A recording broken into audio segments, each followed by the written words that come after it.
Olá, sejam bem-vindos a mais uma videoaula da nossa disciplina de linguagem de programação. E nessa videoaula nós vamos continuar, o assunto de vetores.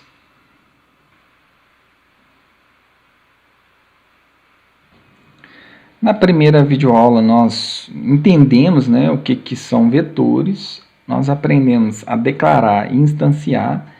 E agora nós vamos ver como que a gente consegue atribuir valores, ou seja, inserir valores, inserir dados dentro de um vetor. Bom, na primeira linha de código aqui, não é novidade, eu tenho uma declaração de um vetor chamado alunos, do tipo string. E quantas posições que ele tem? Ele foi instanciado com 5 posições. Ou seja, ele começa do índice 0 e vai até o índice 4.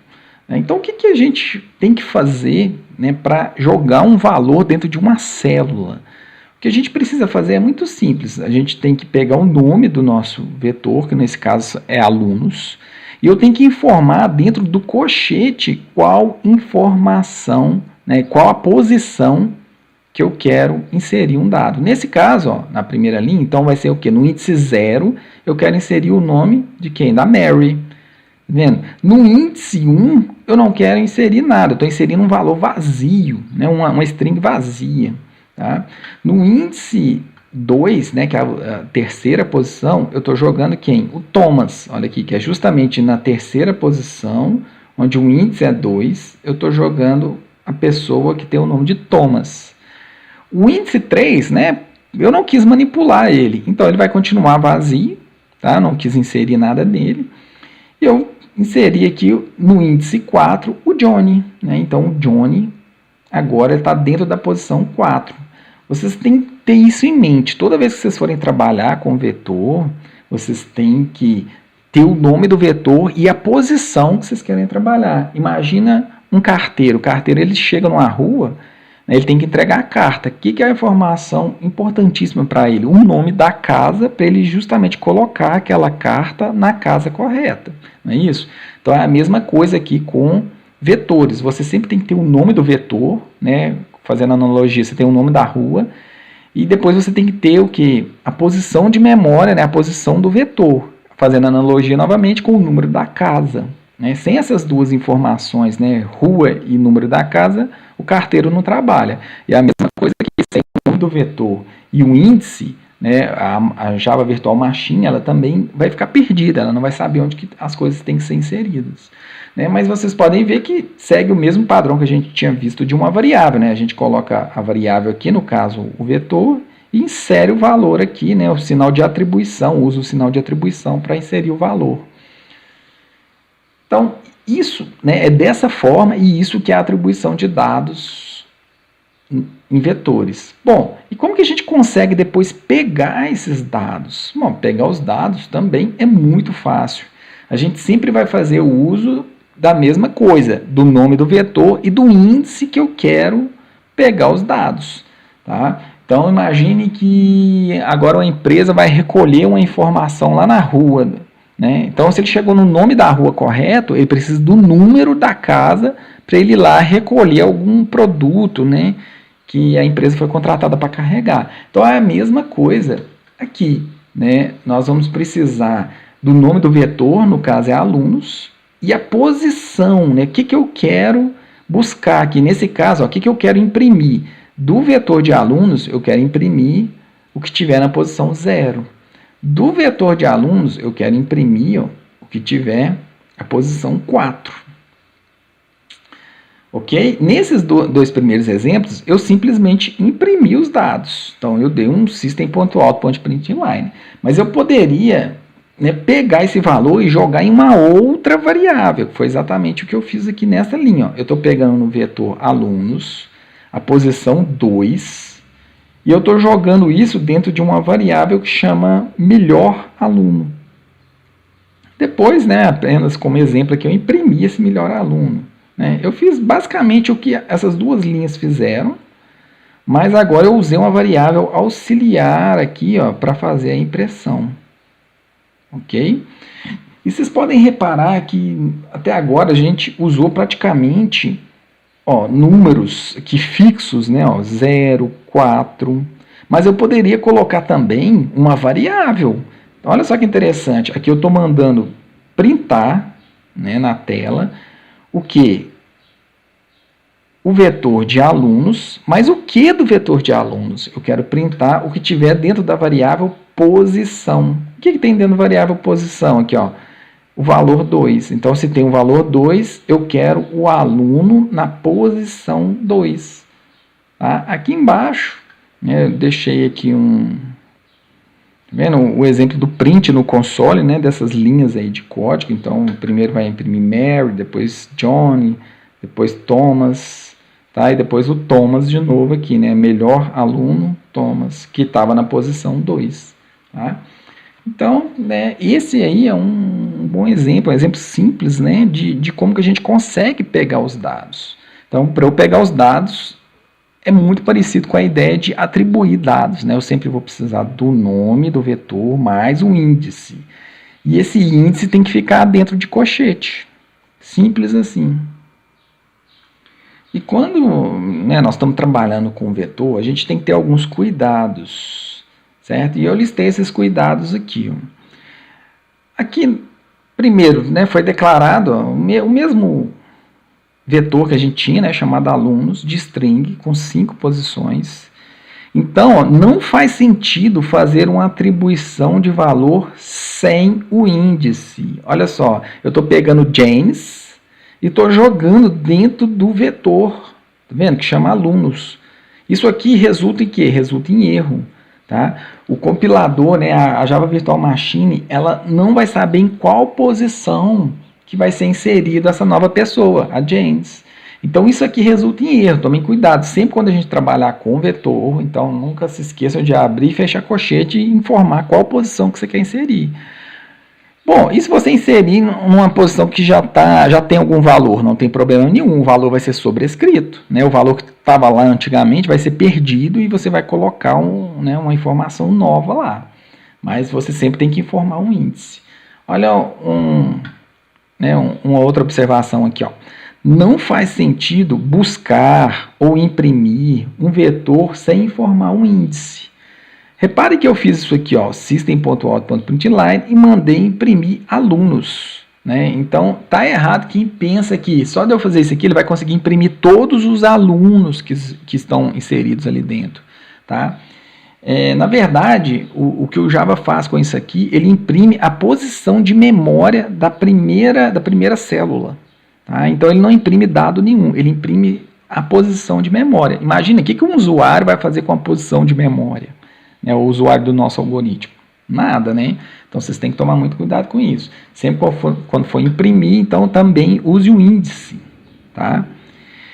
E uma outra, né, observação importantíssima é que não faz sentido acessar uma posição que não existe. Então, repare que eu fiz isso aqui, ó, o vetor de alunos, na posição 400, vai receber o Johnny. Pô, na posição 400, não existe essa posição, né? O nosso vetor ele vai do 0 até o 4. Então, isso aqui resulta em quê? Em erro. Tá? Então, o programa lá, Java, né, ele vai parar de ser executado. Se você não tratar esse erro, ele vai parar de ser executado. Vai te dar uma mensagem lá de acesso fora do índice. Né? Então, isso aqui são 3 erros comuns, tá? Que eu já estou explicando aqui para vocês evitarem esse tipo de erro, esse tipo de comportamento enquanto vocês, né, estão programando. Bom, visto esses conceitos aí, eu acho que a gente já pode, né, ir para o NetBeans e fazer alguns testes, né, sobre esses exemplos que a gente acabou de ver aí na nossa videoaula. Um primeiro exemplo, né, simples que nós podemos criar aqui é criar um algoritmo, por exemplo, que receba 50 notas de alunos, né, só que como vamos supor que está no início do semestre, a primeira coisa que a gente precisa fazer é zerar o nosso vetor. Então, eu quero ter um vetor de 50 posições de nota, todos com valores 0. Então, como é que eu posso fazer isso? Então, a primeira coisa, nós vamos declarar e instanciar o vetor. Como é que a gente faz isso? A gente já aprendeu, ó. A gente vai colocar o tipo, vamos chamar de notas, e eu vou finalmente instanciar, colocando o tipo novamente, E aqui eu vou alocar a quantidade de posições que eu quero de memória, 50. Beleza, fiz tudo numa linha só. Ok, agora eu tenho que jogar o valor 0 em cada posição. Bom, como é que a gente vai fazer isso? A gente poderia fazer isso aqui, ó, notas na posição 0, recebe 0. E a gente vai repetir isso aqui 50 vezes. Pô, será que isso é viável? Imagine se fosse um vetor de 1000 posições, a gente tem que repetir essa linha aqui, ó, 1000 vezes. Não é viável. Bom, e qual é a solução? A gente já sabe a solução, né? Nós aprendemos em videoaulas estruturas de repetição. Então, o que a gente vai fazer é uma estrutura de repetição, onde nós vamos colocar aqui um índice, ó, variando, né? Eu vou chamar ele de I, e ele vai ficar variando de 0 até 49, e a gente vai inserir o valor 0 em cada posição.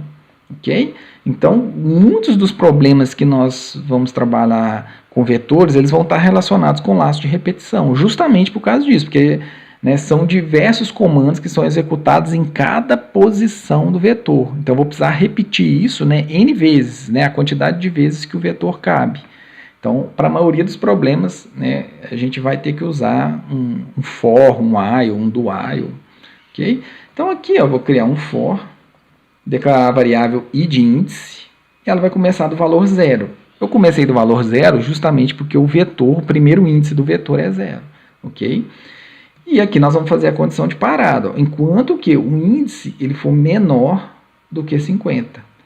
Ele não vai poder ser menor ou igual a 50, porque a gente não tem a posição 50. A gente tem a posição de 0 até a posição 49. Então, se eu colocar aqui um menor ou igual, isso pode resultar em um erro, né? Justamente aquele de acessar um índice que não existe no vetor, porque, como eu disse, um índice vai de 0 a 49. Tá? Então, eu não vou colocar isso aqui, o igual, né? Vou colocar só o menor. E vamos incrementar de 1 em 1, para eu acessar justamente posição por posição, uma por uma. Tá? Então, vamos abrir uma chave aqui. Não era necessário, né? Mas para ficar mais legível, a gente vai fazer isso. Então, olha a ideia aqui, ó. Vou fazer um laço de repetição de 0 até 49, colocando o valor 0 em todas as posições aqui do meu vetor, né? Então, esse I vai ficar variando de 0 até 49 e vamos jogando 0 em tudo. Pronto, é um primeiro exemplo aqui. Tá? Agora, né, vamos supor que a gente quer... Fizemos várias coisas aqui nesse vetor e no final do nosso algoritmo aqui a gente quer imprimir os valores, os 50 valores. Como é que eu faço isso? Muito parecido com isso aqui. Eu vou até dar um Ctrl+C, Ctrl+V, em que eu vou ter que fazer um for, varrendo de 0 até 49, e agora eu não quero imprimir, então o que eu vou fazer? Ó, vou dar um salt com isso aqui dentro do salt. Ó. Então, vou usar o salt aqui, e eu vou imprimir o que tiver em notas no índice I, e esse I vai variar 50 vezes, né, de 0 até o 49. Ok, salvei. Então, se a gente executar isso aqui, ó, nós vamos ver a impressão, né, olha, de 50 vezes o valor 0 aqui. Ó, tá? Então, né, um primeiro contato aí bem simples, bem tranquilo. Agora, vamos supor, então, que eu quero entrar com os dados. Então, como é que eu vou entrar com os dados? Eu posso fazer aqui um outro laço de repetição. Primeiro, eu zerei as informações e, né, vamos supor que eu quero inserir somente as 5 primeiras notas. Então, como é que eu faço? Que eu vou fazer um laço, não até 50, eu vou fazer um laço até os 5. Tá vendo? E aí, o que a gente vai fazer? A gente já sabe. Nós vamos usar um scanner para entrar com os dados. Então, eu posso criar aqui, mas vamos entrar direto com o dado no vetor. Ó. Então, eu posso fazer alguma coisa do seguinte, ó, notas na posição I, né, essa posição vai variar 5 vezes, então eu vou jogar os dados na posição 0, 1, 2, 3 e 4. Né? Então, eu vou chegar aqui, ó, e vou fazer o quê? O entrada, a gente já tem se declarado lá em cima, em projetos antigos da disciplina. Então, essa entrada.nextInt. Certo? Não vou printar aqui, vou deixar para printar lá no final. Ok, e antes vamos dar uma mensagem aqui, né, para o usuário não ficar tão perdido. Dessa vez eu vou usar o printf. Aí vou colocar uma mensagenzinha bonitinha aqui, ó. Digite o %d, né, a gente está usando um placeholder aqui. E eu vou usar números ordinais, então eu vou colocar o primeiro aqui, né? Primeiro, segundo, terceiro, certo? E vamos colocar o i aqui. Só que se eu colocar esse i, o que vai acontecer? Não, o programa, né, ele não vai ter uma boa usabilidade. Por quê? Ele vai começar do índice 0. Geralmente aqui no Brasil a gente não começa a contagem do 0, né? Mostra um índice começando do 0. A gente começa o índice do 1. Então o que eu vou fazer? Eu vou pegar o i e somar mais 1 aqui. Ó. Tá? Olha só que interessante. Então para o usuário vai mostrar, por exemplo, do índice 0 mais 1 dá 1. Né? Então a primeira vez que ele for rodar aqui, quando o i estiver valendo 0, para o usuário vai aparecer o valor 1. Só que nós vamos inserir na posição 0, né? Porque o i está valendo 0. Quando o i estiver valendo 1, nós vamos inserir na posição 1, mas eu vou mostrar para o usuário o que? 1 mais 1 que dá 2. Né? Então, assim, eu sempre vou mostrar para o usuário um número à frente do que realmente a gente está inserindo, né, lá no vetor. Correto? Então, ok. Vamos salvar isso aqui e executar de novo. Na hora que eu executar, olha só que interessante, digite o primeiro. A gente pode até... Eu vou parar isso aqui e vou melhorar essa frase. Digite o primeiro número. Ó, colocar um espaçozinho, né, para ficar mais bonitinho. E vamos rodar isso de novo. Agora ficou melhor. Digite o primeiro número, a primeira nota dele. Ah, ele tirou 10, ele tirou 9, ele tirou 5, ele tirou 7. Beleza. Mais um agora, né? Ó, ele tirou 10 de novo. Ok, vamos ler as 5 notas. Né, o laço de leitura de dados vai terminar e ele vai imprimir as 50 notas que nós temos aqui. Ó. Então a gente tem todas zeradas, porque a gente zerou tudo, e a gente tem as 5 primeiras notas. Ó, 1, 2, 3, 4, 5 e o restante tudo zero, que foi o primeiro laço de repetição que a gente fez ali. Ok? No slide a gente pode perceber, eu deixei esse exemplo no slide. E você pode perceber aqui, ó, né, como que a cada interação do laço, né, a cada leitura, né, os dados vão sendo preenchidos. Primeiro número 95, depois rodou o laço de novo 13, depois, né, aqui entrou com 25, depois 40, depois com 0. Então leu os 5 dados aqui, o i, ó, variando de 0 até 4. Tá? Então essa aí que foi a ideia, né, um exemplo simples aí para a gente ter os primeiros contatos. E vamos fazer uma videoaula, mais uma videoaula aí de alguns exemplos, né, de algum outro exemplo aí. Então a gente vai terminando essa por aqui. Obrigado, até a próxima aí, pessoal.